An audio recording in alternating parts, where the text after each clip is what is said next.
आप सब पर सलामती हो। अब्बास रिजवी का लिखा हुआ है, सितारे चाहते हैं माहताब मांगते हैं, मेरे दरीचे नई आबोताब मांगते हैं। कोई हवा से ये कह दे ज़रा ठहर जाए कि रक्स करने की मोहलत हबाब मांगते हैं। अजीब है ये तमाशा कि मेरे अहद के लोग सवाल करने से पहले जवाब मांगते हैं। तलब करें तो ये आंखें भी उनको दे दूं मैं, मगर ये लोग इन आंखों के ख्वाब मांगते हैं। सतूनों बाम की दीवारों दर की शर्त नहीं, बस एक घर तेरे खाना खराब मांगते हैं। नाज़रीन, मैं हूँ यासिर रशीद और आप मेरा व्लॉग देख रहे हैं। नाज़रीन, इंतखाबात कब होने चाहिए? पंजाब में इंतखाबात कब होने चाहिए? सुप्रीम कोर्ट ने पंजाब में 14 मई को इंतखाबात कराने के केस का तफसीली फैसला जारी किया है। सुप्रीम कोर्ट का 25 सफ़हात पर मुश्तमिल फैसला जस्टिस मुनीब अख्तर ने तहरीर किया है, जिसमें कहा गया है कि इंतखाबात करवाना इलेक्शन कमीशन का इख्तियार नहीं बल्कि जिम्मेदारी है। इंतखाबात करवाना आर्टिकल 218/3 के तहत इलेक्शन कमीशन की बुनियादी जिम्मेदारी है। उस तहरीरी तफसीली फैसले में यह लिखा गया है कि इलेक्शन कमीशन ऑफ पाकिस्तान के वकील ने बताया कि पंजाब इंतखाबात के लिए सिक्योरिटी है और ना फंड्स हैं। अवाम, सियासी जमातों और इलेक्टोरेट्स के लिए इंतखाबात कराना इलेक्शन कमीशन की जिम्मेदारी है और इंतखाबात सिर्फ दरख्वास्त गुजारों का नहीं बल्कि खैबर पख्तूनख्वा और पंजाब के अवाम का देरीना मुतालिबा है। सुप्रीम कोर्ट के फैसले में यह भी कहा गया कि इलेक्शन कमीशन ऑफ पाकिस्तान किसी तौर पर भी इंतखाबात की तारीख को आज खुद आगे नहीं बढ़ा सकता। इलेक्शन कमीशन इस सवाल का तसल्ली बख्श जवाब नहीं दे सका कि इंतखाबात की तारीख को आगे बढ़ाया जा सकता है या फिर नहीं। इलेक्शन कमीशन ऑफ पाकिस्तान का फर्ज ना सिर्फ इंतखाबात बल्कि उनका मुनसिफाना और शफाफ इनकाद भी यकीनी बनाना। इस अदालती फैसले में यह भी लिखा गया कि इलेक्शन कमीशन इंतखाबात कराने का मास्टर नहीं बल्कि वो आईनी उज़्व या इदारा है। इलेक्शन कमीशन अपनी एक आईनी जिम्मेदारी पूरी करने के लिए दूसरी जिम्मेदारी नजरअंदाज नहीं कर सकता। आइन ड्यूटी और पार में फर्क को वाजे करता है। आइन इलेक्शन कमीशन को इंतखाबात से मुतल्लिक तमाम मामलात में मुदाखलत की इजाज़त नहीं देता। सुप्रीम कोर्ट ऑफ पाकिस्तान की तरफ से ये जो तहरीरी तफसीली फैसला जारी किया गया है, इसमें एक बात तो ये सामने आई है कि 14 मई को ही इंतखाबात होना थे। लेकिन अब सवाल ये पैदा होता है कि 14 मई को अगर इंतखाबात नहीं हुए, उससे तजावुज़ किया गया है, तो फिर कदगन किस पे आएगी? फैसले में लिखा गया कि क्या वज़ीर आज़म या वज़ीर आला असम्बलियाँ तहलील करने से पहले भी इलेक्शन कमीशन से इजाज़त लेंगे? इलेक्शन कमीशन को फंड्स और सिक्योरिटी की अदम फराहमी पर अदालत में आईनी दरख्वास्त दायर करनी चाहिए थी। इलेक्शन कमीशन बताता कि एग्जेक्टिव अथॉरिटीज सिक्योरिटी और फंड्स फराहम नहीं कर रही। अदालत उज़्मा के फैसले में कहा गया कि इलेक्शन कमीशन को गैर कानूनी ऑर्डर्स जारी करने की बजाय कानूनी रास्ता इख्तियार करना चाहिए था। इलेक्शन कमीशन ने मौक़िफ़ अपनाया कि इंतखाबात वक्त पर ना भी हो तो आर्टिकल 254 का तहफ़्फ़ुज़ हासिल होगा।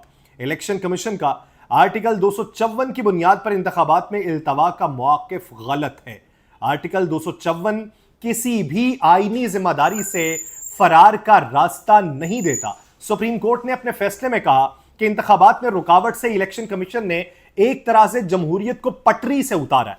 खैबर पख्तूनख्वा के इंतखाबात से मुतल्लिक मामले को मुलतवी किया जाता है और तमाम तर तफसीली वजूहात के साथ ये अदालत केस को निमटाती है। यानी अदालत ने अब 2 महीने बाद ये जो केस का फैसला जारी किया है, ये 2 से 2.5 महीने बाद केस का फैसला जारी करना ये बात को वाजे करता है कि इलेक्शन कमीशन की ये जिम्मेदारी थी कि 14 मई को इंतखाबात करवाए जाते और आइन के अंदर इंतखाबात को तूल देना, इल्तवा का शिकार बनाना, ये कोई भी शक उसको तहफ़्फ़ुज़ नहीं देती। अब जो कयास आराइयाँ चल रही हैं हर तरफ से, इस फैसले को रखें फिर उन कयास आराइयों को रखें कि जिस तरीके से मर्दमशुमारी की बातें चल रही हैं, जिस तरीके से अभी निगरान वज़ीर आज़म का नाम फाइनल नहीं हो सका, जिस तरीके से ये केओस और टर्मोइल बनाने की कोशिश की गई है, अब इस पूरे मंजरनामे में कोई ये कह रहा है कि अगले साल मई में इलेक्शन होंगे, कोई बात कर रहा है कि मार्च में इलेक्शन होंगे, कोई ये बात करता है कि ये चीज़ बहुत आगे बढ़ जाएगी और 1 साल तक निगरान हुकूमत रहेगी।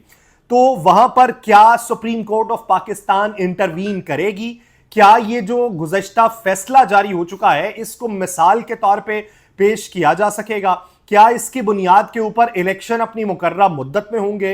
ये एक बहुत बड़ा सवालिया निशान है, क्योंकि फैसला जारी हुआ है और मुद्दत में इलेक्शन नहीं हुए तो उसका फैसला किसके गले पड़ेगा? दूसरी तरफ इस वक्त मौजूदा हुकूमत को देखें तो वह निगरान सेटअप की तश्कील करने के लिए फैसला कर चुके हैं। वज़ीर आज़म शहबाज शरीफ की सरबराही में निगरान सेटअप की तश्कील पर इत्तेहादी जमातों का इजलास हुआ है, जिसमें मौलाना फजलुर रहमान मौजूद थे जो PDM के सरबराह हैं, पाकिस्तान पीपल्स पार्टी के चेयरमैन बिलावल भुट्टो जरदारी थे, अख्तर मेंगल थे, शाहजैन बुगटी थे, MKM के खालिद मकबूल सिद्दीकी थे, असलम बोतानी थे और मोहसिन दावड़ भी थे। जरा ये बताते हैं कि इजलास में निगरान सेटअप और निगरान वज़ीर आज़म के लिए मुख्तलिफ नामों पर गौर किया गया। अब ये मुख्तलिफ नाम कौन से हैं, पहले तो इस बात के ऊपर बहस होनी चाहिए, क्योंकि 5 नाम सिर्फ और सिर्फ पाकिस्तान मुस्लिम लीग नून और पाकिस्तान पीपल्स पार्टी के मबैन होने वाली गुफ्तगू के अंदर मंजर आम पे आए। जरा ये बताते हैं कि इजलास में निगरान वज़ीर आज़म के लिए शाहिद खाकान अब्बासी, हफीज शेख और दीगर नामों पर गौर हुआ है, जिसके बाद इत्तेहादी जमातों ने इस हवाले से मजीद मुशावरत जारी रखने का फैसला किया। अब वज़ीर आज़म कह रहे थे कि 1-2 दिन में अपोजिशन लीडर से मुलाकात तय हो जाएगी और हम नाम को फाइनल कर लेंगे, लेकिन कल रात वज़ीर आज़म शहबाज शरीफ ये भी कह चुके हैं कि 9 अगस्त को कौमी असम्बली तहलील करने की हमने तारीख दे दी है। वज़ीर आज़म शहबाज शरीफ ने इत्तेहादी रहनुमाओं से गुफ्तगू करते हुए कहा कि कौमी असम्बली तोड़ने की समरी 9 अगस्त को सदर को भिजवा दी जाएगी।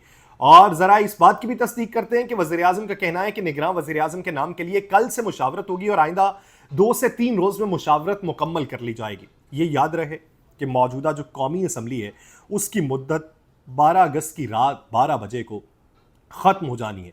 और चंद रोज़ पहले वफाकी वज़ीर बराए आबी वसाइल खुर्शीद शाह ने भी एक बयान में कहा था कि 9 अगस्त को कौमी और सूबाई असम्बलियाँ तहलील करने की जो समरी है वो सदर ममलिकत को भिजवा दी जाएगी। लेकिन यहाँ पे स्टैंस पाकिस्तान मुस्लिम लीग नून का मुख्तलिफ है। वो ये कहते हैं कि नई मरदमशुमारी के तहत हमें इलेक्शन में जाना चाहिए। पाकिस्तान पीपल्स पार्टी कहती है कि नई मरदमशुमारी के तहत इलेक्शन में नहीं जाएंगे, हम पुरानी मरदमशुमारी पे ही इलेक्शन में जाएंगे।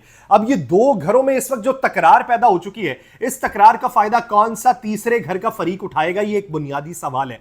जो खामोश बैठे हुए हैं उनकी खामोशी क्या ज़हरे कातिल साबित हो सकती है, किसी बड़े तूफान का पेश खैमा साबित हो सकती है, ये एक बुनियादी सवाल है। आप ये देखिए कि पाकिस्तान मुस्लिम लीग नून अपनी तगोदो कर रही है और पाकिस्तान पीपल्स पार्टी को ये लगता है कि इन्होंने हमारी पीठ में छुरा घोंप दिया, क्योंकि बड़े घर के साथ इनकी अलग सलग अच्छी है, हमारी अच्छी नहीं है। तो इस वजह से इनके दरमियान मामलात तय नहीं पा रहे और डिजिटल मरदमशुमारी 2023 के नतायज की मंजूरी के लिए मुश्तरका मफादात काउंसिल का इजलास 5 अगस्त को तलब कर लिया गया। अब कल वो भी इजलास है। अब उसमें अगर मंजूरी हो जाती है, वफाकी हुकूमत कहती है कि हमें नई मरदमशुमारी के तहत ही आगे बढ़ना है, तो फिर बहुत से सवालात जन्म लेते हैं। फिर ये 60 दिन 90 दिन वाला मामला तो रहता ही नहीं है। वज़ीर आज़म ने वज़ारत प्लानिंग एंड डेवलपमेंट की जानिब से भेजी गई समरी को मंजूर कर लिया, जिसमें डिजिटल मरदमशुमारी के नतायज की मंजूरी के लिए CCI का इजलास बुलाने का मुतालिबा किया गया और महकमा शुमारियात ने मरदमशुमारी का अमल मुकम्मल करके उसके नतायज भी मुरतब कर लिए, जो अब CCI को भेजे गए ताकि इस आईनी फार्म पर उन्हें मंजूरी मिल सके। अगर मरदमशुमारी के नतायज मंजूर हो जाते हैं तो याद रखिए कि आइंदा आम इंतखाबात में कम से कम 3 से 4 माह की ताखीर हो सकती है। पहले इस बात पर बहस मुबाहिसा हुआ था कि CCI का इजलास 2 अगस्त को बुलाया जाए, लेकिन फिर ऐसा नहीं हो सका।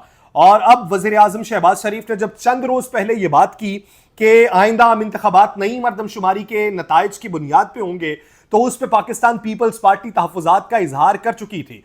तो उसके अलावा बहुत सी रिपोर्ट्स भी मंजर आम पे आई। वज़ीर आला सिंध सैयद मुराद अली शाह ने कहा कि पुरानी मरदमशुमारी से हम मैदान में उतरेंगे। MKM पुरानी मरदमशुमारी पे तहफ़्फ़ुज़ात का इजहार कर रही है। वो कह रही है कि आपने कराची की आबादी को कम गिना है, लाहौर की आबादी का तनासुब बढ़ने का 60% है, हमारा आपने 15% रखा हुआ है। तो अभी मौजूदा सूरत हाल में स्टेक होल्डर्स की तरफ से इजलास में निशानदही करदा संगीन खामियों को भी बुनियाद बनाकर मरदमशुमारी के नतायज मनसूख करने या फिर नतायज मंजूर करने का फैसला किया जाएगा। लेकिन इस मामले की सूरत में आइंदा इलेक्शन में ताखीर के नतायज सामने आएंगे, क्योंकि इलेक्शन कमीशन हल्का बंदियों का काम करेगा। और तीसरा इम्कान यह है कि एक कमेटी तश्कील दे दी जाएगी जो तनाज़ात को तय करेगी और ऐसा हल सामने लाएगी जो तमाम स्टेक होल्डर्स के लिए काबिल कबूल होगा।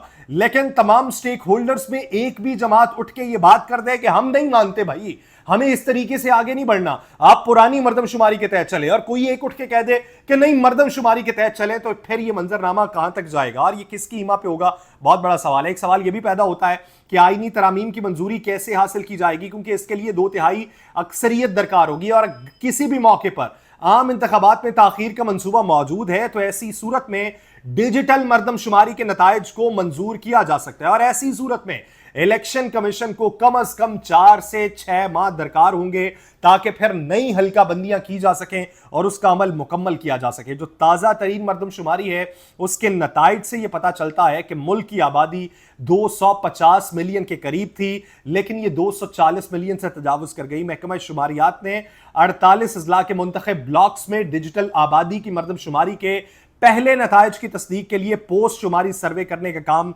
मुकम्मल कर लिया है। अब अगर महकमा शुमारियात को देखा जाए और उसके एदाद शुमार को देखा जाए तो वह इस बात की तस्दीक के लिए मुल्क के मुंतखब अजला में 2500 ब्लॉक्स का इंतखाब कर चुके हैं ताकि इस मश्क को मजीद मुअस्सर बनाया जा चुके। जो ताज़ा तरीन मरदमशुमारी है उसके कुछ नताइज काफ़ी मुनफरिद और दिलचस्प हैं, लेकिन माहिरीन के लिए यह कबूल करना मुश्किल था, ख़ास तौर पर बलूचिस्तान के उन इलाकों में जहां पे बलोच शहरियों की आबादी ज़्यादा है। वहां पे मरदमशुमारी में बहुत से चीज़ें कुछ नई खुल के सामने आई हैं, वो हैरत अंगेज भी हैं। सिंध के देही इलाकों में ज़्यादा गिनती की शिकायत हैं, जबकि सूबे के शहरी हिस्से जिस तरह कराची है तो कराची में आबादी की कम गिनती की शिकायत बहुत ज़्यादा है। इस मरदमशुमारी के मुकर्रर टाइम फ्रेम की तारीखों में तौसी की गई और फिर आखिरकार पोस्ट शुमारी सर्वे भी कराया गया, लेकिन उसके नताइज ताहाल मालूम नहीं हो सके। अब ये कुछ चीज़ें इबहाम में हैं, लूप होल्स हैं, इन लूप होल्स को किस तरीके से कवर किया जाएगा, इसलिए इस तमाम मामले के ऊपर तनाज़ा शुरू होने के इम्कानात बरकरार रहेंगे। एक तरफ से आवाज़ कुछ और उठेगी, दूसरी तरफ से कुछ और उठेगी। एक तरफ तनाज़ा बरकरार रहेगा, दूसरी तरफ उसे रगेड़ने के मुख्तलिफ इक़दाम किए जाएंगे, लेकिन यहाँ पे फ़ायदा कौन उठाएगा?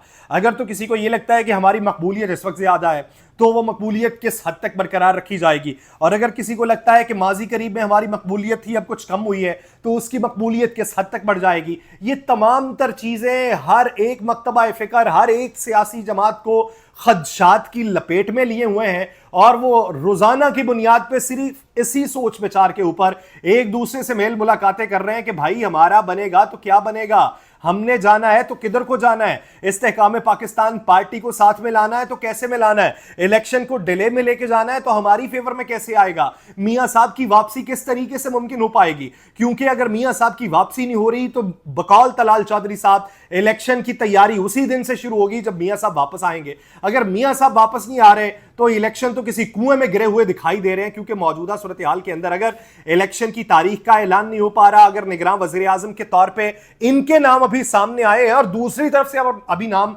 सामने आना है, तो ये जो घन चक्कर इस वक्त पैदा हो चुका है, ये गोरख धंधा किसको कितना फायदा पहुंचा सकता है और किसको इस धंधे में नुकसान होगा, ये वक्त बताएगा। लेकिन वक्त सिर्फ 5 दिनों के ऊपर मोहित है। मुझे दीजिए इजाजत, अल्लाह ने के बाद।